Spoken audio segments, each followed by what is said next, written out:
Welcome back to the channel, guys. As I mentioned in a previous autocross video, the car felt different after putting in the new engine. And the suspension had all been unchanged.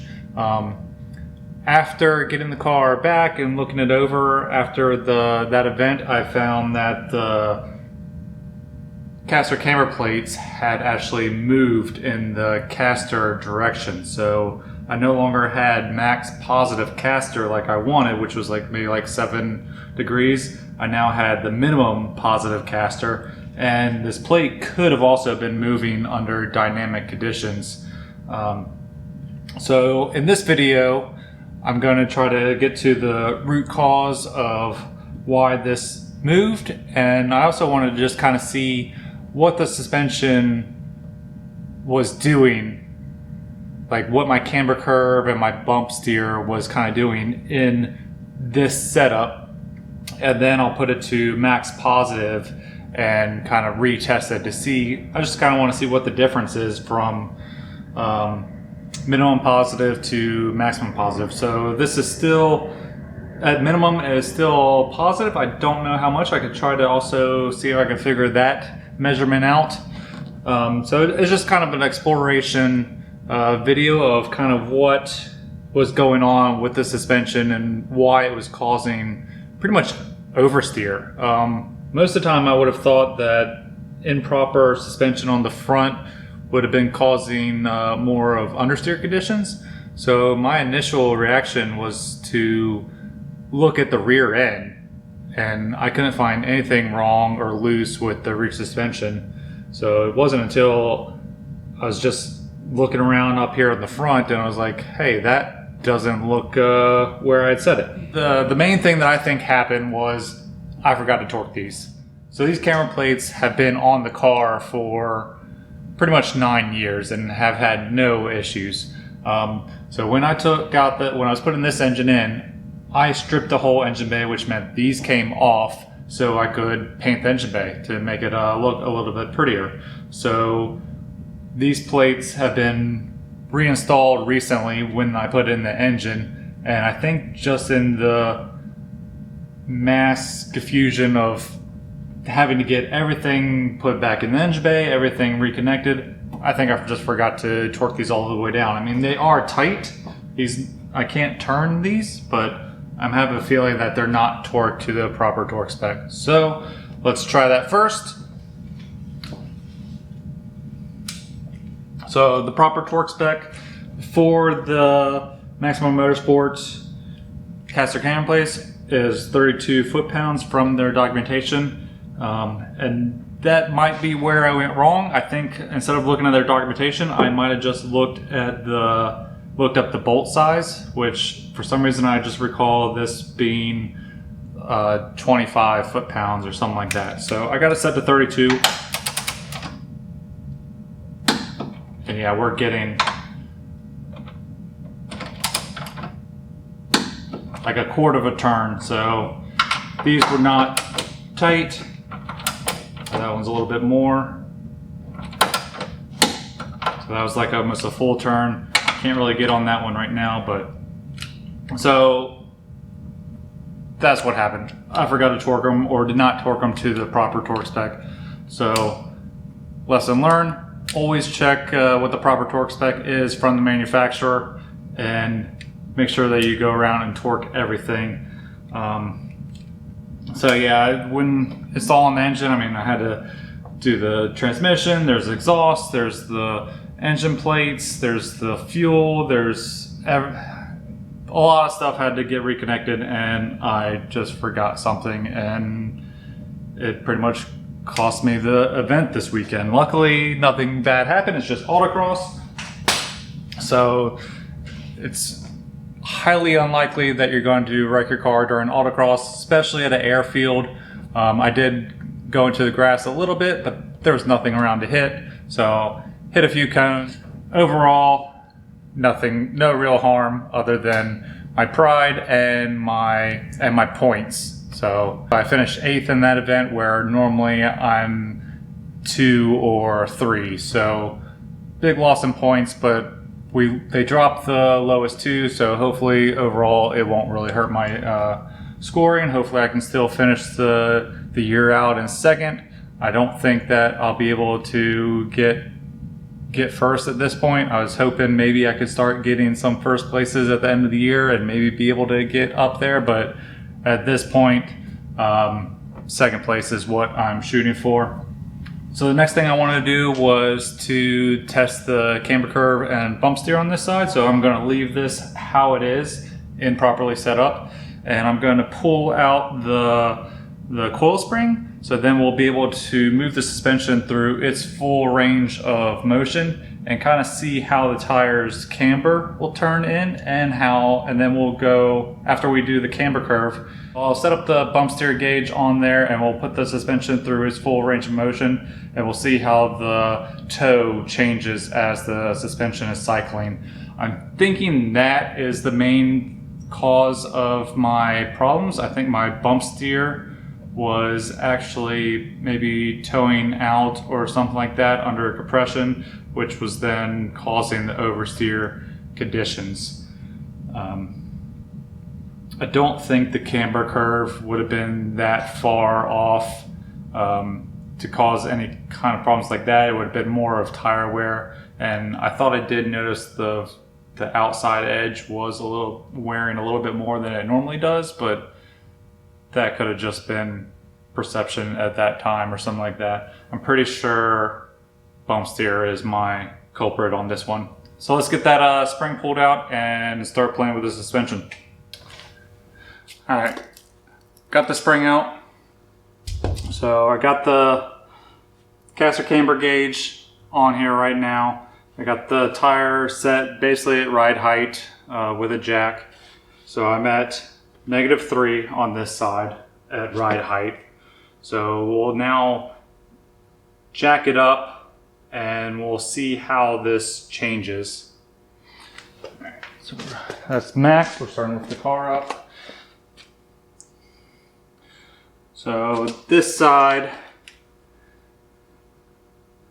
the camber has gone up to -3. We'll say that's basically 3 3/4. All right. Now we'll go to full droop. So at full droop, it's at -2. As the suspension compresses, we go more negative. As it droops, it goes more positive, which actually I think is pretty good. I think that's kind of what you want. So I don't think our camber curve was really messed up all that much from the caster. So one thing caster would affect is actually if the wheel was turning.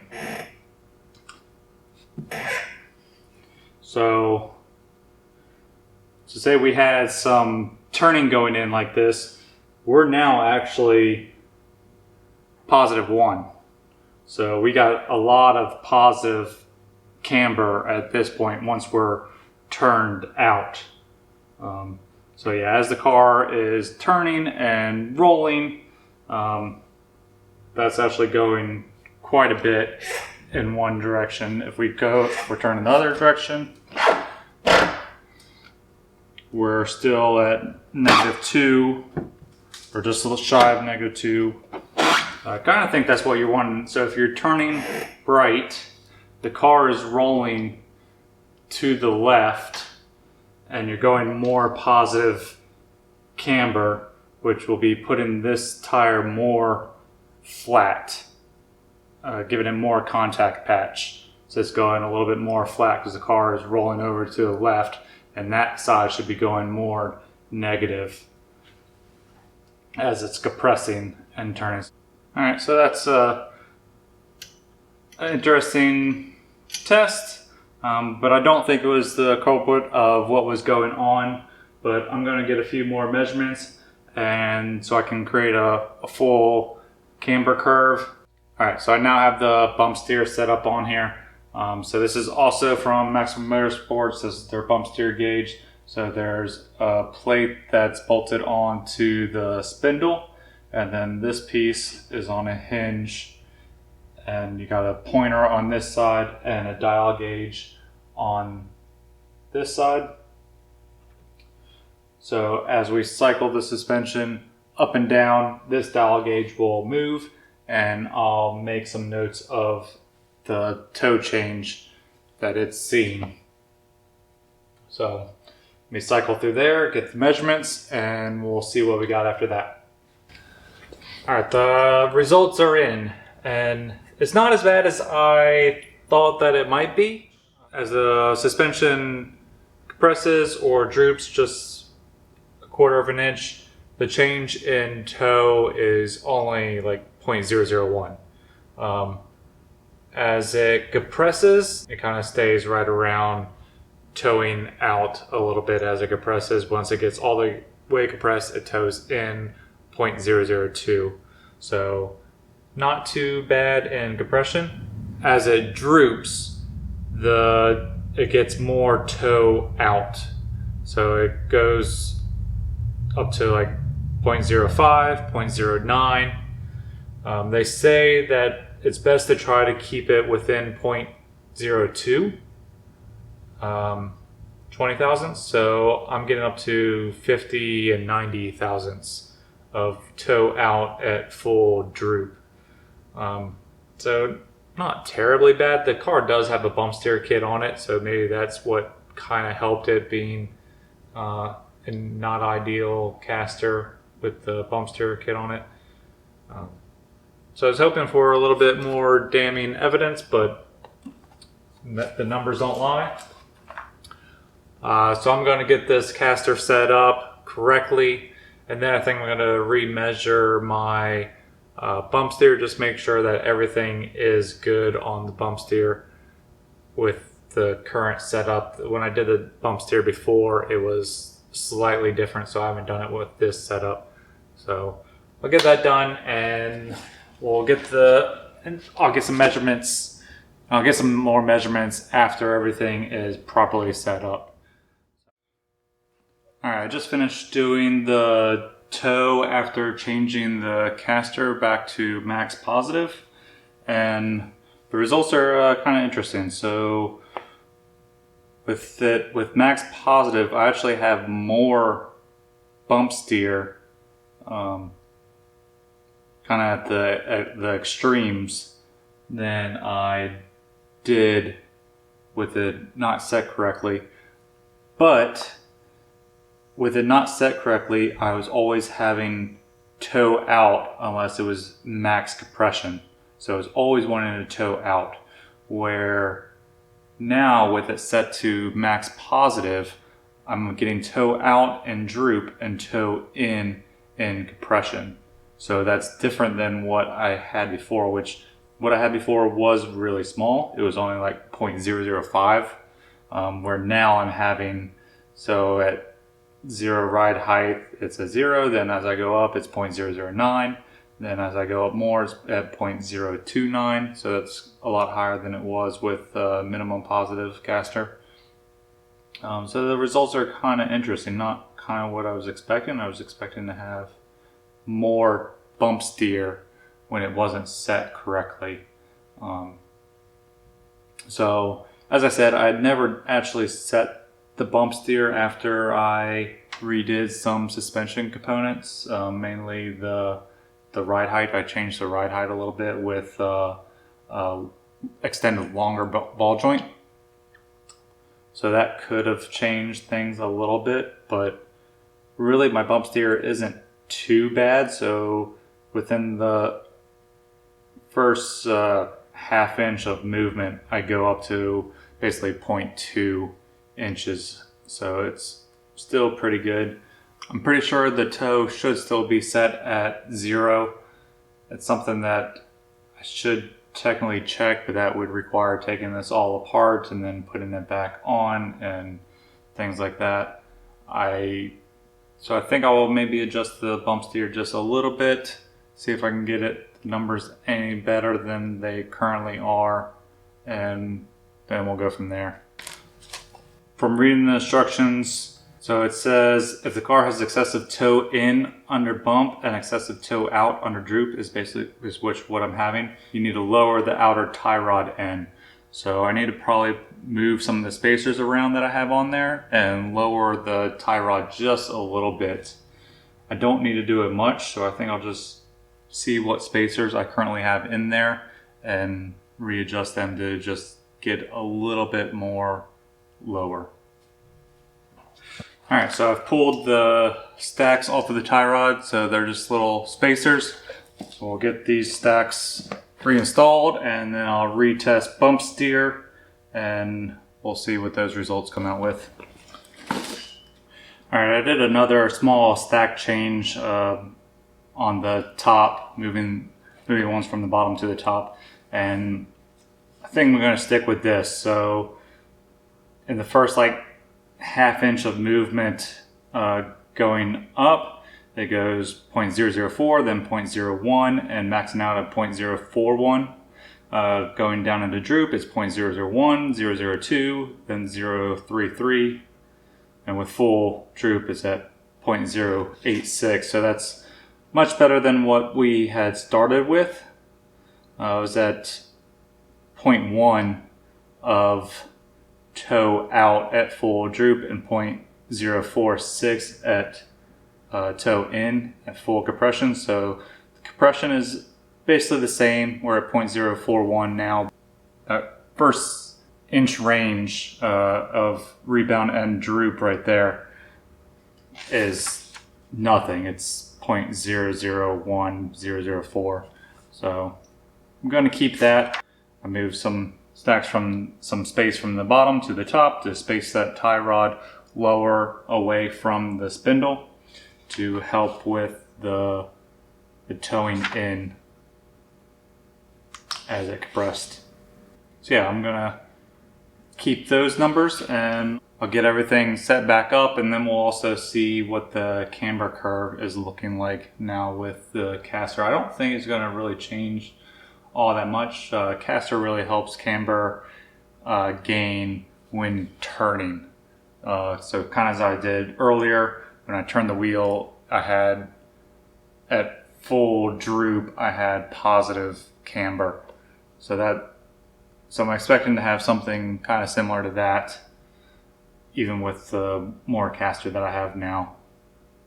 So we'll get this all buttoned back up and I'll repeat it on the driver's side. Not really gonna go ahead and show that. I'm just gonna go do it. It's just a complete repeat of what I did on this side. Just took the tire through its range of motion and was checking the camber. So the camber gain is basically about the same, except for I've lost half a degree of camber at ride height. So I was at -3, now I'm at -2.5.